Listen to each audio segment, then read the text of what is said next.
Okay, so today I want to talk to you guys about how to make a kinetic mobile, and we're doing these as projects for natural resources, this or that. So we're kind of using the mobile as a way to uh, physically represent our question, which because our question is really like asking about the balance or the trade-offs between making this choice or that choice, an everyday decision like choosing a paper cup over a ceramic mug, and the kind of complexity of that choice.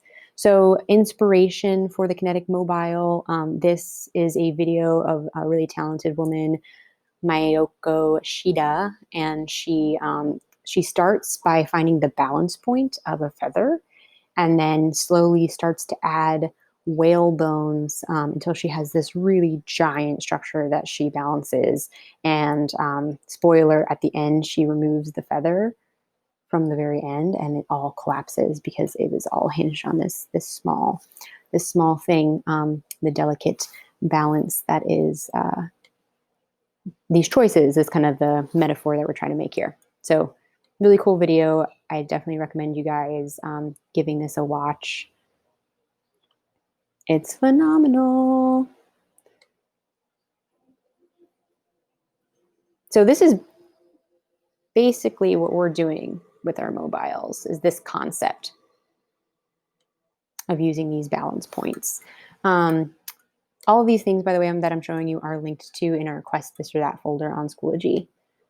All right, so Kinetic Mobiles, again, use that idea of balance point to make a mobile or something like hanging structure that is like has a really cool movement to it. That's where the kinetic word comes in, because they're so delicately balanced that just the slightest wind or breeze or air current sort of moves and rotates them around in a kind of mesmerizing way. So these have become really popular. But Alexander Calder is sort of like the godfather of all kinetic mobiles.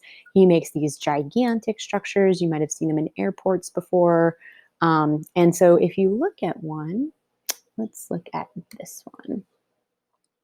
There is this original piece that he made. The yellow and the blue, probably metal, are balancing each other, and the balance point is where that little loop is. And then there's another arm, and that arm has to balance this entire first arm, the blue and the yellow. So the balance point is a little bit skewed. And then the next one, and the next arm, and the next arm, and the next arm, and the next arm, and the next arm, and the next arm. So we are doing these kind of on a smaller scale, and they're going to be hangable, and they're going to hang outside in the garden, in the Second Satellite Garden for exhibition. And you don't have to use metal for the things that you're hanging. It could be like really heavy paper, or another material like balsa wood, some kind of lightweight wood. I used shrinky dinks, which you can actually make yourself out of takeout containers, I found out. You can cut out the takeout container plastic, draw on it, and then put it in the oven for a very specific amount of time at a very specific temperature, and they shrink down. But you also just want to make sure you put a little hole so you can actually put them on your mobiles if you're doing a shrinky dink like mine. And then this guy has a really awesome YouTube channel, Mark Leary. He makes these like all the time. And so he's got all of these kinds of little tips and tricks for making mobiles, like how to make your own jump rings, which are those little rings that you can put on the loop or on your object to hang them, to make them like move a little bit better. And he also has a really great video on how to make the loop using your needle nose pliers. It's super helpful. So his video list is like a great resource for when you're making them.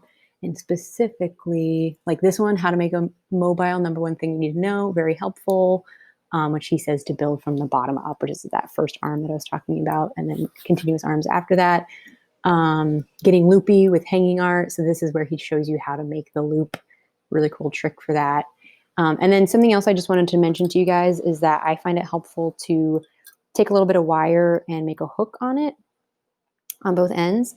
And then I sort of check my mobile every once in a while. Well, actually, after every arm, I sort of check it for how it looks by keeping it on that hook and hanging it from something. That's also how I store it when I'm not working on it. And we're building these super slowly.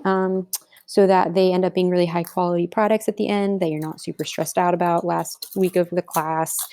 And again, I have materials for you. So just let me know if you need wire cutters, those pliers, or wire, or if you're not sure what to use for the part that you're like hanging. Hopefully these are really fun. It's a great way to take something that you're learning and put it into a physical form that you can feel proud of and that is beautiful and that we can communicate with to the public, and which is the goal of the exhibition, right? Is to like communicate our work out to our wider community. And I also think these are really cool because they're sort of this physical manifestation of the quest, of this journey of knowledge that you're going on. And they could be really literal. Maybe you actually write each piece on the hanging structures, like cup versus mug, or maybe they're really figurative, like some sort of symbol that represents that.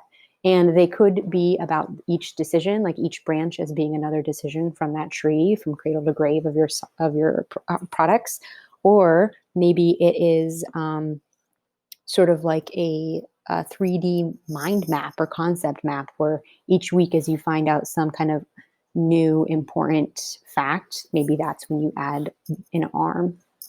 So I hope you have fun with these and utilize these resources.